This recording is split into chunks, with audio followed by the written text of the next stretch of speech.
Sanibonani molweni ndiyanamkela kwezaseTV ngesiXhosa. uMamzobe uhlulekile kukudubula uDifa noZodwa. Uvele wakhala wayohlala esofeni into engazi noma makathini emane sithi hayibo Zodwa yintoni le nindenza yona ningandenza kanjena. Zodwa uyinto nje emva koDifa ehlimpinikayo kodwa ke akho kukhala kutheni. Mamzobe oko ekhala ke yena ke uphumile ke wawuhlala emotweni yedwa oko ekhala nakulo moto unesinqala nje akayikholelwa le into enziwe nguZodwa into. Kulate ke kuzotyiwa isophoro kwaMamzobe kodwa akekho yena. uGabisile ke ngokuyabuza uba uyephi na akekho nombonileyo umama wakhe and uthi umfunela into ba kufuneka kusasa aye kwinto ye-parents meeting. Akho mntu uthi wambona ke uZodwa akakwazi nokubajonga ke abantwana uyinto ejonge le kude. Kuya kwangena ungema ke wangena naye ebuza uba umama wakhona uphi na. Kwabe kuthiwa ke hayi kaloku umuntu omaziyo nje nguwe.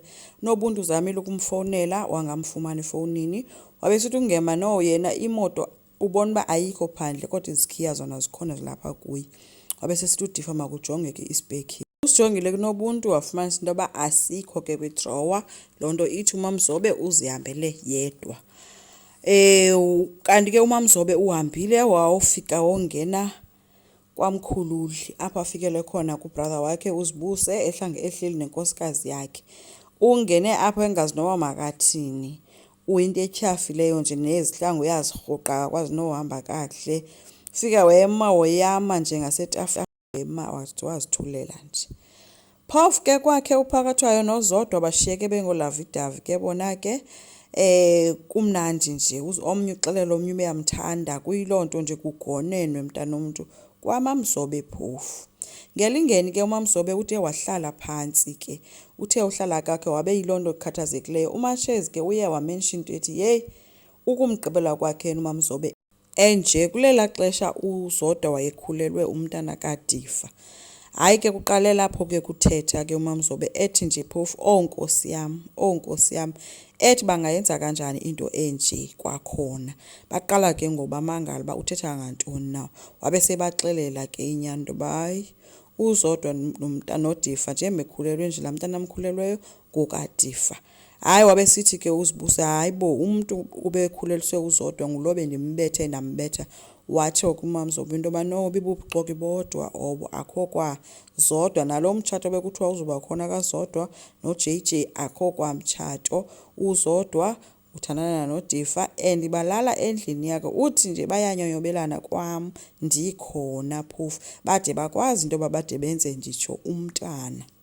Oko elila ke guys. Hayi ke uzibuse uphume esithi usaya kulungisa lento noDifa. uDifa lo umqhela kabi wahamba ke.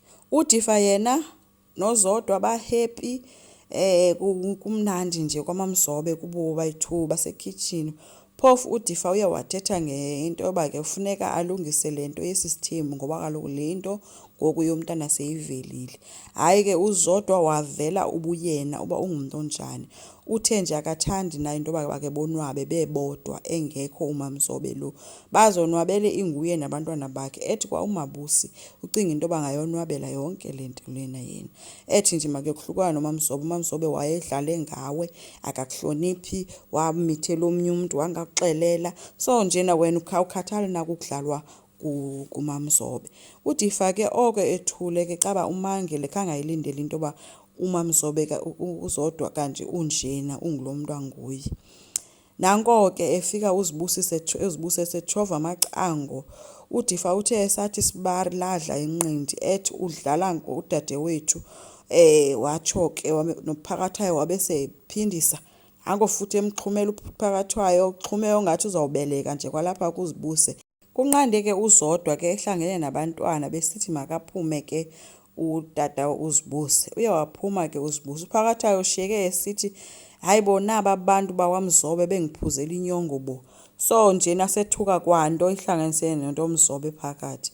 Aziba iyaphi nalento uZodwa ke ukhohlakele and ukhohlakele ukudlula uMamzobe uyavela ngoku ubuyena kwalanto wayekuvele wamithi uMabusi yayikokukhohlakala aphinde wakwenza ngoku.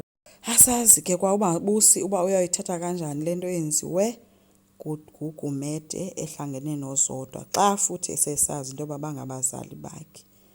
Enkosi ngicela siqhubeke silike, subscribe, sikhomente. Bye.